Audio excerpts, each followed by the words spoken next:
Hello and welcome to Russell Walker Meets on Glasgow Chamber of Commerce TV. With the need for information about the coronavirus pandemic so important during these times, we're turning more and more to television and radio for updates. According to new research published by Radiocentre, 38% of commercial radio listeners are tuning in for an extra hour and 45 minutes each day as a result of being at home more. They're now tuning in for an average of 26 hours every week instead of the 14 hours prior to the pandemic. The figures are impressive, and I wanted to find out more about them. So, who better to ask than the man many of us wake up with in the morning, Clyde One's George Bowie at breakfast, and GBX across Scotland. George, those are great listening figures for the commercial radio industry. Are you feeling the love from the listeners? Yeah, a lot. I feel people are tuning in later. It's a bit weird still starting at 6 in the morning. I think I would rather start later and go on later because I think people's mindset have changed, particularly with working from home and what have you. But I find that people that used to always call in at 7 o'clock and I call in at 8 o'clock, and our peak hour used to be 8 till 9, and it's now probably 9 till 10. So we're just doing everything a little bit later. We're still there from 6, but we're saving on to stuff more than we used to. So has that changed the way the show runs at all? Yeah, it changes the dynamic of the show because you're trying to set it up. You're taking in all the information and setting things in a professional manner, saying, right, there's no point in doing that there because the peak audience is there, so we'll do that there. You know, if you've got a guest on or whatever, if you get a big competition or something, then you'll obviously do that prime time. And prime time is now about 9:30 rather than 8:15. And I guess that's fairly obvious why. It's people just getting up later. Getting up later. I mean, my daughter is homeschooling at the moment, a bit like what we're doing here. Our teachers will be online telling her, giving the day's lessons and what have you. But she'll still need to be at her desk at 9 o'clock. But instead of getting up at 7:30 to go to school, she's getting up at half 8 and staggering upstairs, So everything's running about an hour later, I think.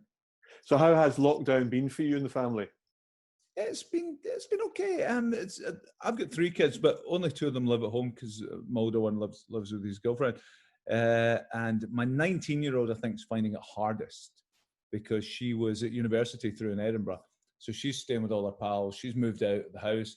She's living in university campus, going to Edinburgh Uni every day. And then suddenly you've got to come home and live with your mum and dad again. And I think that's tough for anyone. You're back into, and your mum and dad are telling you, no, you're not going out. And that's really tough. But my youngest, Miley, she's 12 and she seems to be coping really well. How has the lockdown affected the way you do your job? I mean, are you still going in the morning? Yeah, still getting in. I do have a kit set up. I've got a recording studio here in the house. When we moved in, we converted the garage into a recording studio, which we use for making music. But I do have all the equipment set up there if it came to the extreme circumstance that we would have to broadcast from home. It's not ideal. It can be done. I don't think anybody really wants to broadcast from home, particularly if you're in a group dynamic. I think if it's just you on your own, then it's a lot easier. But if you've got, a co-host or, a news person or a sports person or whatever, and you're trying to link everything, I think that could be very messy. And I hope we never have to do that. But we're prepared if we do. I think we're hopefully through the worst of it now and that won't happen. But there was a time when I thought I was going to have to broadcast from home. And I'm not one of these people that think, oh, yes, that's great, because I could get up at like 5 to 6 instead of 4:45 as I do just now. I would rather get up and go in and do the show and, have people phone in. I don't think you'd be able to do that if it was broadcasting from home. My shows are all very interactive. So it's good to have people phoning in and being part of the show. And I think you would miss that if you were broadcasting from home. But I still use it. I mean, obviously the gyms are closed and I use it as a fitness tool because I get up now and cycle to work every morning, which I never used to do before. I would go and do the show and then go to the gym, but obviously I can't do that now. So I bought a bike before lockdown. I thought I'll probably use that in the summer, go out with a wee one. And now I find I'm using it constantly. Like I went in my car yesterday because it was pouring with rain and I had to take some stuff into work. And I thought, this is the first time I've driven a car for 5 weeks. It's also the first rainy day in 5 weeks, George. Yeah, fair weather cycle. Connected, Well, in fairness, I did get soaked this morning. I put the waterproofs on and get soaked this morning. So it's all That right. must be, I guess, what I don't know, a 12-mile round trip? Yeah, it's 6 miles each way. So on a Friday, I do it twice, which is good because I do an evening show on a Friday as well. So I've got to go back in. But yeah, 12-mile round trip a day is good. It's good fitness. Looking at radio, George, it's a great medium for keeping in touch with listeners, obviously.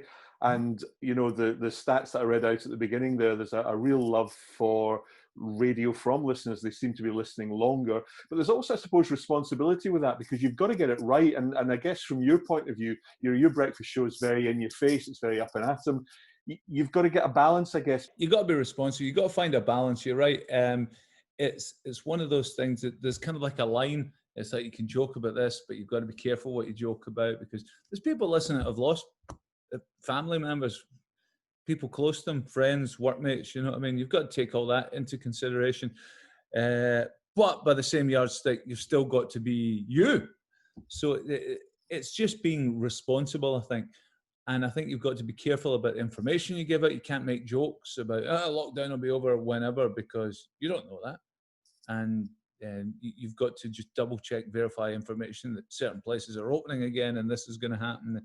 And when, you know, if there's going to be an announcement from the government, what's going to happen. And obviously there's different rules here in Scotland than there is to England. And we're one of the only local breakfast shows now. I mean, all our counterparts, you know, like Capital and Heart and all that, they all broadcast from England. So they're giving out different rules, which are not necessarily the right rules for here in Scotland, you know what I mean? So we've got to be aware of that as well, you know what I mean? I think people are coming to us for the information because we're giving them the information for here, you know what I mean? Whereas in London or England in general, it seems to be slightly more relaxed. Has it been quite hard to keep up with that, to make sure that you are saying the right things? Not really, because I tend not to think too much about it. I tend to be very careful about what I do say. You know what I mean? I try to avoid all the kind of big announcements, and then I'll just double check. If there's anything I'm not sure about, I'll double check with everyone. And you know, all the bosses are a phone call away. I've got a producer there who can go and check and stuff. And there's enough of us there to make responsible decisions, and that's part of the job. That's what you're hired for, to be that person, to be able to make those decisions. So it's not a big deal. Touch wood, it's not come back and bit me in the backside yet. You've been doing the breakfast show for a long time on Clyde One. Is this the hardest time that you've experienced, do you think? Not really.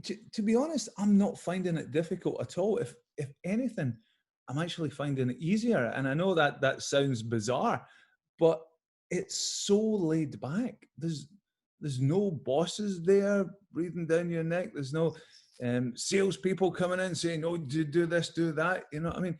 It's almost like when I first started doing radio. You just go in, you do your radio show, and you're done. And it's the most laid back I think my career's ever been. I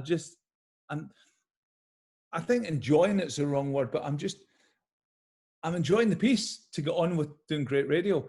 We can get listeners to phone in and pick music and all that now, which we could never do before. It was always you have to stick stringently to the playlist, and it's almost there's a much more relaxed atmosphere from everybody, and it's great.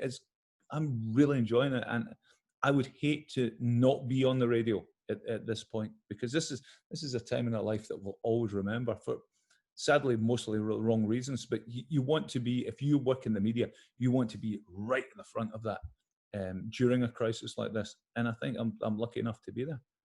And it is good, George, casting all modesty aside, that people put their trust in people like you. Yeah, well, a lot of people are growing up with me, and you know, they listen to me going to school, and now listen to me taking their kids to school. You know what I mean? So that's a bit terrifying. But I've done it a long time, and I'll hopefully be doing it for a long time more. I'll certainly be doing it for at least another 5 years. And it's challenging times, but it's fun, and I think that's what makes it. But the fact that it's different as well, it's always a good thing.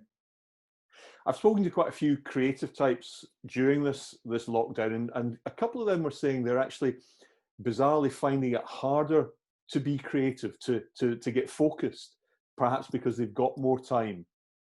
Your show relies on a lot of features, a lot of games, a lot of interaction. How's the creative process for you? I think it's been great. It's been fine. We've had loads of, again, interaction with listeners.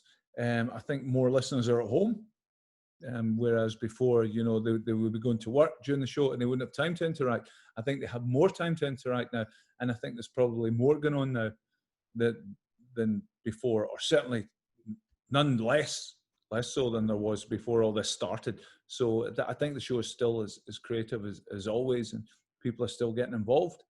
And particularly, I've noticed a really big spike in the dance shows that we do at the weekend at GBX, because people obviously can't go to clubs, and the closest they can get to is us coming into their house with all the big tunes, you know what I mean?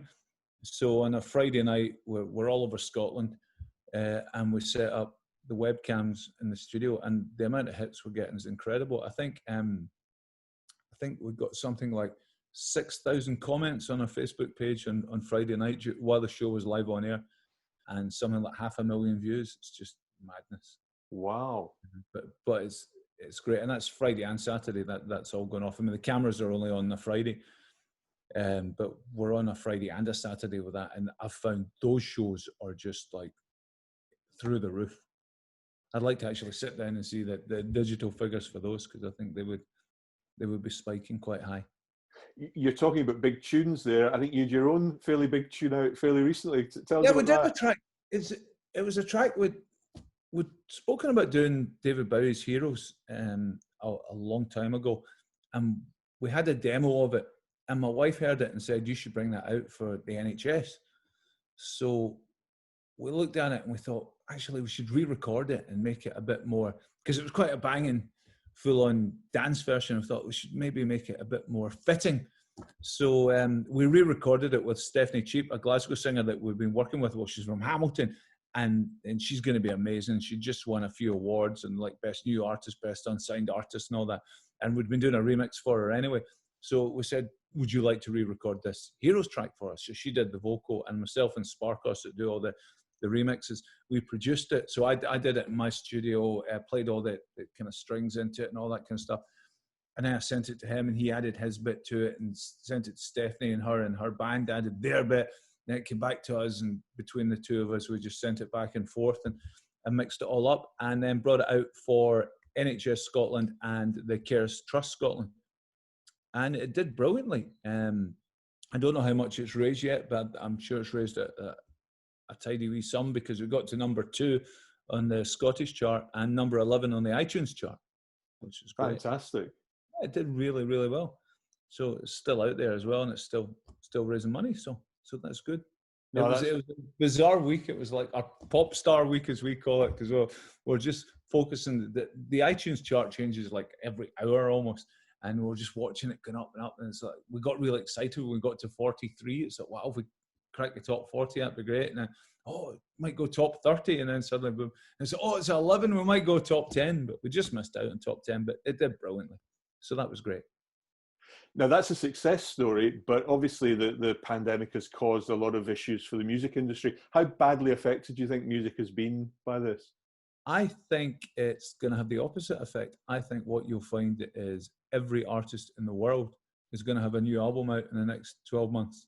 There's no more hiatus, because nobody's getting anything to do. You wait and see how much music comes out in the next 12 months. Every single artist you can think of will be releasing music. And it'll be a bun fight for them all to go on tour when they get told that.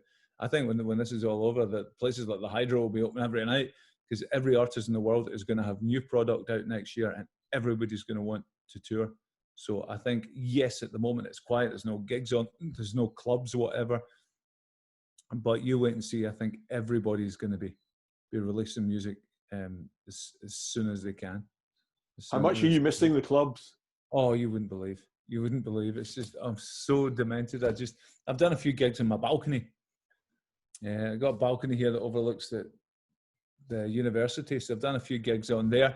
Popular with the neighbours, are you? Yeah, I keep the volume down. They're fine. The neighbours were loving it. They were all dancing about in their gardens, so it was fine. And it was during the day. It was when we were having the really nice weather. So it was fine. It was like 3 o'clock in the afternoon. It's not like I'm doing it at midnight or anything. So I'm going to do another one soon for Nordorf Robbins, but I did one for Chaz recently, and that did well. And then We did an exercise video as well. We did GB exercise where I mixed some tunes for half an hour, and a friend of mine, Nona, who's a fitness instructor, she put a video together of her doing all the exercise, and we merged the two together, me on the decks and her teaching everyone how to keep fit. So that did well too. It seems that you're coping very well, and the show's doing great. Both shows, GBX and Bowie at Breakfast. What kind of intelligence have you been given as to how long this might go on for? Are they are the bosses planning 6 months ahead, 3 months ahead, a year ahead? How's that looking? There's been nothing. There's been certainly nothing that I've been partial to. Nobody said to me, boom, this is the plan. In 3 months, we want to be here. We're going to do this. It's basically carry on. Just keep doing the show and keep it fresh, keep it interactive, and just, look after yourself and your team. And I think that's basically what we're all doing. You know what I mean? We're all working together. There's no on such and such a date we're going to do this. The one thing we did say at the very, very start was we said we're going to do a massive event. Hopefully, initially we said the Barrowland, but that probably won't be big enough. For the NHS, we're going to do a big Clyde event with all the presenters and some of the acts and all that, and come down and do a big thank you to them. So that's one thing that we're definitely going to do. But that's really the only forward plan we've made. It's so up in the air. You know that yourself. It's that nobody knows what's going to happen. This week's different from last week, and next week will be different again. Thank you so much for talking to me on Russell Walker Meets. It's been a pleasure. Keep up the good work. You're fantastic to listen to in the morning and on a Friday and a Saturday night. Thanks for joining us, and good luck. Thanks, Russell. It's been a long time. See you soon. Cheers, pal.